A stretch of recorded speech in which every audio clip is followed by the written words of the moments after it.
Okay, let's go through an analysis where we're looking at the price of pizza going down, but in this case, we're gonna say that pizza is an inferior good instead of a normal good like in the first video. If you haven't checked out that first video, make sure you do that before you look at this one. And so the first part of the analysis is just realizing that there's been a market shock. We're looking at, again, that composite good Dukes, $1 worth of all other goods versus pizza. So Dukes represents anything other than this pizza.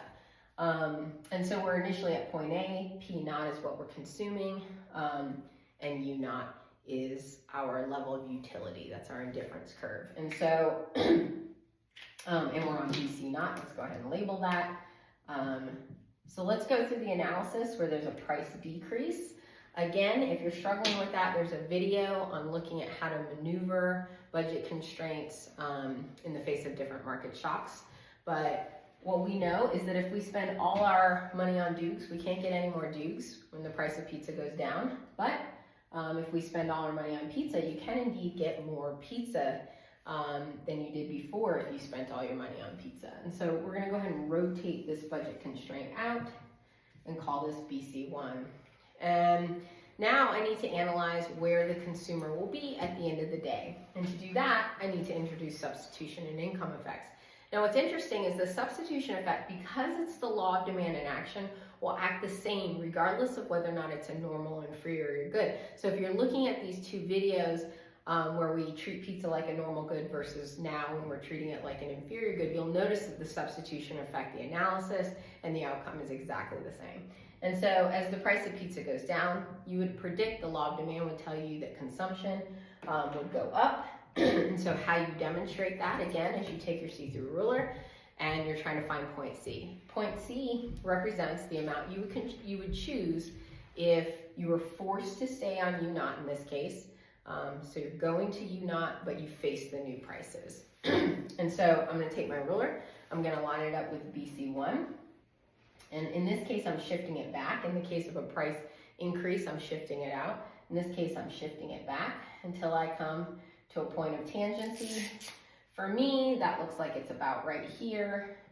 I'm gonna draw a compensated budget constraint that's parallel as close as possible to parallel to BC1. Point C is always on U naught, and it always matches our predictions. From P naught to PC, I showed an increase as a result of the substitution effect in my pizza consumption, and so that matches my prediction, so I feel comfortable moving on. So now I need to analyze my income effect. No matter what industry you're in, you're gonna ask the same questions. Am I richer or poorer as a result of this price decrease? Of course, I'm richer. Is this a normal or inferior good? In this case, we talked about the fact we're gonna call pizza an inferior good, meaning the angle curve is downward sloping. The relationship between income and consumption is negative, so we're looking at an inferior good. And so from point C, point A doesn't exist anymore, just like BC naught doesn't exist anymore. From point C, do I consume more or less inferior goods when I'm richer? Well, I actually consume less inferior goods when I'm richer. So I need my income effect to walk in the opposite direction in this case of my substitution effect. And so, but the law of demand is still the law of demand. So we don't expect in aggregate that we're gonna consume less pizza when the price of pizza declines. So my realm of possibilities, of course, I need to end up on BC1 is between A and C because in aggregate, the law of demand holds. And so I'm gonna choose a spot right in between the two. I'm gonna call this point B. And from PC to P1, you can see we have an income effect and it's much smaller. So this distance here is much smaller than the distance the substitution effect took us. So if we were to graph this on a demand function, we would still show that as price of pizza went down, in aggregate, point B led to more consumption. So now that I believe in my choice, I'm going to draw a convexity origin, downward sloping indifference curve, tangent at point B, and the consumer, just like before, is better off because U1 is greater than U0. But what's interesting is the fact that it's inferior good has mitigated our response to the price change. Now, a lot of students want to memorize that the income and substitution effect go in opposite directions for an inferior good and the same direction for a normal good.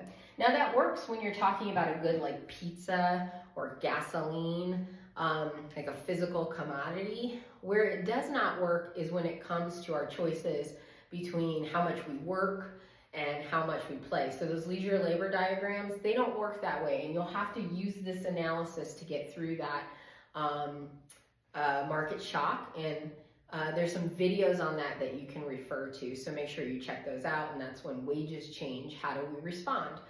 So for now, we look at pizza as an inferior good and see that we have a mitigated response.